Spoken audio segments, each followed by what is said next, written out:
buddies, welcome to another vlog. I hope everyone is fine. আশা করছো সকলে ভালে আছে। তোমালোকে টিপটপ আছো, ভালে আছো। তো আজি য'ত যাব ওলাইছো ঠাণ্ডা লিখি গমে পাইছে আৰু অলপমান ইন্ট্ৰোত দেখিয়ে গমে পাইছে মানে ভিডিঅ'টো কেনেকুৱা হ'বলৈ গৈ আছে। ভিডিঅ'টো অলপ ধামাকা হ'বলৈ গৈ আছে। তো আপোনালোকে চাই থাকক, ভিডিঅ'টো শেষলৈকে এনজয় কৰক। আৰু আপোনালোকে স্ক্ৰীনত দেখি আছে এজন দাদাই পেলনীয়া সামগ্ৰীৰে ইলেক্ট্ৰিক বাইক তৈয়াৰ কৰিছে। চাওকচোন কি অদ্ভুত ধৰণৰ বাইক।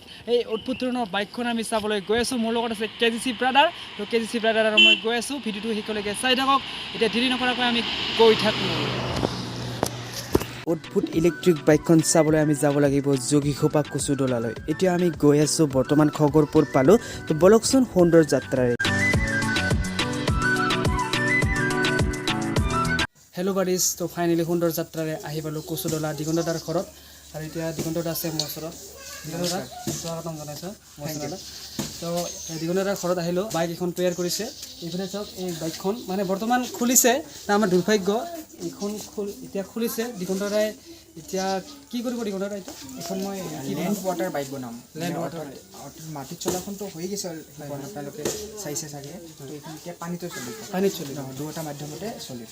তো তাৰে কাম কৰি আছোঁ। আচ্ছা, এইটো বনাওঁতে মানে কিমান দিন লাগিব, কিমান দিন মানে লগাব বুলি ভাবিছে? এইখন মই দুৰ্গা পূজাৰ আগতে কমপ্লিট কৰিম বুলি ভাবিছোঁ, আৰু এসপ্তাহমানৰ ভিতৰত। কিন্তু চাওক কি হয়, হ'বও পাৰে নহ'বও পাৰে। এতিয়া জাষ্ট মানে বনাই আছে, বস্তুখিনি খুলিছে আৰু। হয়, গোটেইখিনি টেষ্টিং কৰা হৈ গ'ল, জাষ্ট লগালে হৈছে। চাইকেলখনৰ পৰা আৰম্ভ কৰি গোটেইখিনিয়ে পেলনীয়া। তাৰ ভিতৰত আপোনাৰ মটৰটো যি মেইন বেটাৰী, ইয়াতে মেইন বস্তু বুলি ক'ব গ'লে মটৰটো আৰু বেটাৰীটো। মটৰটো মই ইয়াৰ আগতে এখন 4চকীয়া বাহন বনাইছিলোঁ, দেখিছোঁ মই ভিডিঅ'ত দেখিছোঁ। তাৰে মটৰটো এইটো হয়। আৰু বেটাৰী মোৰ ঘৰৰ ইনভাৰ্টাৰৰ বেটাৰী ইউজ কৰিছোঁ, সৰু ইনভাৰ্টাৰৰ বেটাৰী 12 ভল্টৰ।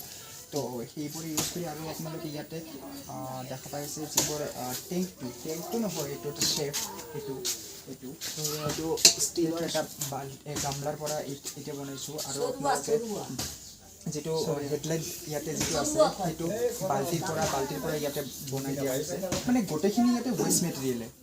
হয়, আপোনালোকে যদি মোৰ চেনেলত চাই তেনেহ'লে দেখা পাব গোটেইখিনিয়ে কেনেকৈ মই গোটেইখিনি মানে ভঙা চিঙা বস্তুৰ পৰাই গোটেইখিনি ইয়াতে লগাই বনোৱা হৈছে।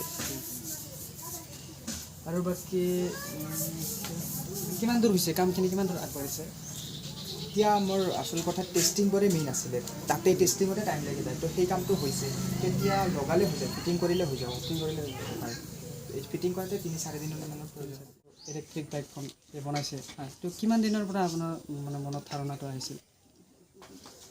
এইটো ধাৰণা বুলি ক'ব গ'লে মানে মোৰ কলেজত যেতিয়া ডিগ্ৰী কমপ্লিট হৈছিল, তো তাৰপিছত মোৰ একো কৰিবলগীয়া কাম নাছিলে। তো মোৰ ঘৰতে যিবোৰ পেলনীয়া সামগ্ৰী আছিলে, সেইবোৰেদি মই কিবা এখন বনাম বুলি ভাবিলোঁ। তো সেই ভাবিয়ে যিহেতু ইলেক্ট্ৰিক বাইকৰ মোৰ এখন পুৰণা চাইকেল আছিলে, তো সেইখনতে ইলেক্ট্ৰিক বাইক বনাই দিলোঁ। এখন ইলেক্ট্ৰিক বাইক মানে এইখন মই মেইন ৱাটাৰ বাইক বুলিয়ে, লেণ্ড ৱাটাৰ বাইক বনাম বুলিয়ে এইখন কামটো ষ্টাৰ্ট কৰিছোঁ। লেণ্ড ৱাটাৰৰ বাইক বনোৱাৰ আগতে ইলেক্ট্ৰিক বাইকখন বনাব লাগিবই, সেইকাৰণে সেইখন বনাই আগত মই সেইখন পাব্লিছ কৰিছোঁ, সেইখন দেখাইছোঁ। তো এতিয়া তাৰ পৰা মই এইখন লাহে লাহে কৰি আছোঁ। আৰু ইয়াৰ আগতে কি বনাইছিল? ইয়াৰ আগতে প্ৰথমতে মই এখন 4চকীয়া বাহন বনাইছিলোঁ, সেইখন আছিল ফাৰ্ষ্ট। হয়, সেইখনো ৱেষ্ট মেটেৰিয়েলৰ পৰা আছিল। এই মটৰটো যিটো চাইছে, সেইটো আপোনাৰ চেনেলত ভিডিঅ'টো আছে মোৰ চেনেলত গোটেইখিনি আছে। সেইখন আছিল ফাৰ্ষ্ট। সেইখনত থাৰ্মকল, কাৰ্ড সেইবোৰেদি মই প্ৰথম সেইখন বনাইছোঁ। তো সেইখন বনাই চলাই সেইখন দেখুৱাৰ পিছত কিছুদিন পিছত সেইখন মই খুলিছোঁ। তাৰে যিবোৰ বস্তু আছিল, সেই বস্তুবোৰ দিয়ে মই এখন স্পীড বোৰ্ড বনালোঁ পানীৰ তলত। হয়, সেই স্পীড বোৰ্ডখন খুলি তাৰপিছত এইখন। সহায় পাইছে নেকি কাৰোবাৰ পৰা?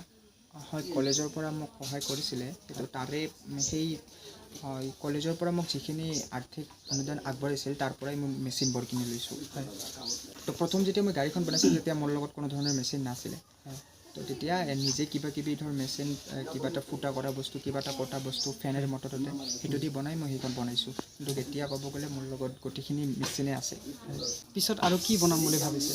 ইয়াৰ পিছত এতিয়ালৈকে ভবা নাই, আৰু ভাবিলেও সেইটো ধৰক এতিয়ালৈকে যিহেতু মই টেষ্ট কৰি চোৱা নাই, সেইকাৰণে আগতে ক'ব নিবিচাৰোঁ। যেতিয়া মই টেষ্টটো কৰিম, হ'ব বুলি গম পাম, তেতিয়াহে মই ধৰক কথাটো ক'ব পাৰিম। এনেতো আইডিয়া বহুতেই আছে, বহুত কিবা কিবি ভাবি থাকোঁ। সেইটো পিছৰ কথা মানে বনোৱাৰ আগতে বস্তুটো টেষ্ট কৰিছে হয় হয় দিগন্ত দাৰ ইউটিউব চেনেল আছে দিগন্ত কি নাম আছিলে দিগন্ত 017 দিগন্ত 017 তো তাতে মই ডেছক্ৰিপশ্যনত গোটেইখিনি বস্তুৱে গাড়ীখন বনোৱাৰ পৰা ব'ৰ্ড বনোৱাৰ পৰা যিমানখিনি বস্তু আছে মই কেনেকৈ বনাইছোঁ তো সেই গোটেইখিনি বস্তু তাতে মোৰ চেনেলত আছে তো আপোনালোকে তাতে চাব পাৰিব আজিৰ যুগত বিশ্বত টেলেণ্টৰ অভাৱ নাই ক'ৰবাত নহয় ক'ৰবাত কিবা নহয় কিবা অদ্ভুত টেলেণ্ট দেখিবলৈ পোৱা যায় তাৰে এক উদাহৰণ হ'ল দিগন্তদাই বহুত কষ্ট আৰু ধৈৰ্যৰ ফলত এইখিনিলৈ উপনীত হ'ব পাৰিছে যদি আপোনালোকৰ কিবা ইচ্ছা থাকে তেতিয়াহ'লে সেই ইচ্ছাটোক পূৰ কৰক আৰু ধৈৰ্য ৰাখক এদিন সফল হ'বই হ'ব চকু মন জোৰ পৰি যোৱা এক আজব দৃশ্য দিগন্তদা যাতে আৰু আগলৈ ধুনীয়া অদ্ভুত বস্তু বনাব পাৰে তাৰে কামনাৰে মোৰ চেনেলৰ তৰফৰ পৰা দিগন্তদালৈ বহুত মৰম আৰু ধন্যবাদ যাচিছোঁ এইটোত আপুনি চাব পাৰিব কিমান পাৰ্চেণ্ট চাৰ্জ আছে আৰু কিমান ভল্ট আৰু এইটোত চাব পাৰিব আপুনি কিমান স্পীডত যাব আৰু কিমান ডিষ্টেঞ্চ চলাব